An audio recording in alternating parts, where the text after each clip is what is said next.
Hi there folks, Scott Tumulty, Geek and Sundry's retro gamer in residence, and I am here with the criminally tall AJ to talk about Overruled. Could you tell us a little bit about what I have to say is probably the most interesting sounding game I've came across all weekend? Yeah, sure. So it's a 2 to 4 player brawler, kind of in the same spirit games, kind of like Smash Bros, because you're just a bunch of mates kicking the crap out of each other. But a big twist is that every 30 seconds a game mode changes.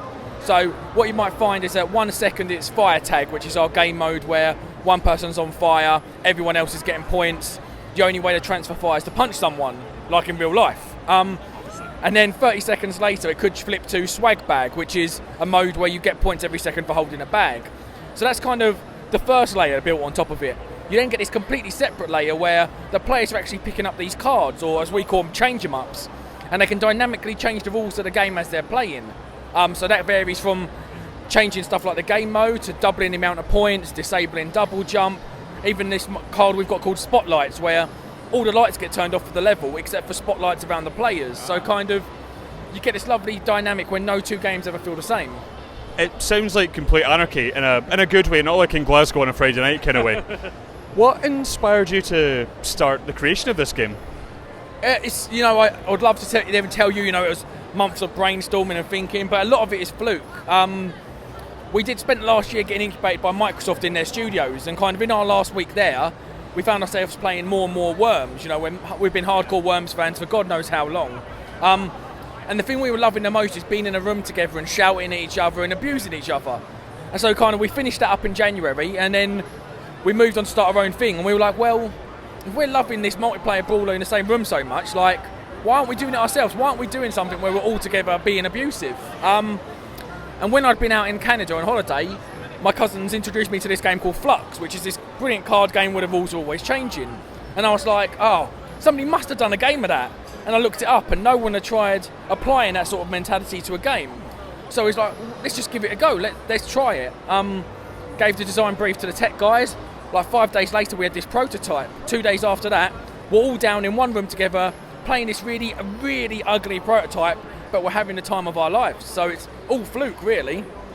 I've always thought that a good multiplayer game, especially when it's mates in a room, you should be able to either play by skill or be really sneaky, and it should have you screaming at your friends. Yeah.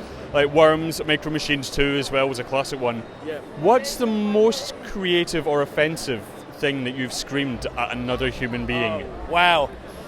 I don't know what I can say on camera without getting myself into trouble, to be honest. Anything you want. I will not judge you. I've used the word crotch weasel before, so I'm in no position to judge. Yeah, Dick Wizard, yeah, that's one of our good ones. Got to be very careful here. Could bite me in the ass. I'll get back to you on that one. I'll have a think through the list and then see what ones I can say in public without getting arrested.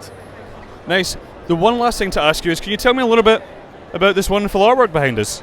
Yeah, sure. So this is something we actually tried for the first time at EGX Res about in March, I think it was. And we our concept artist Grant had been making all these awesome characters and stuff, and he was kind of like, well, we're doing early access on Steam so that we can get some community feedback. Why don't we start getting that feedback earlier? So he come up with this idea of basically bringing some templates and let people just design their own characters. And originally what we said was, we'll pick our favourite one from Res and put it in game. We haven't actually announced all this public yet, but we've actually ended up picking about 15 from Res that we loved. Some of them are actually already in the build here.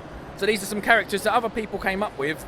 Our concept art is then turned into our style, and we've actually fully made. And we want to do it again this weekend, Comic-Con's a completely different audience. It's not a games convention. This is people who, take amazing initiative to build some of these cosplay outfits and stuff. And we're really interested to see kind of the twist they can put on some of the characters. So it's all really just about getting this community integration. Sounds amazing. Well, thank you very much. I'm holding a microphone, but I will high-five you. Yes. Good sound. I liked it. Thank you very much. Thank you very much for your time.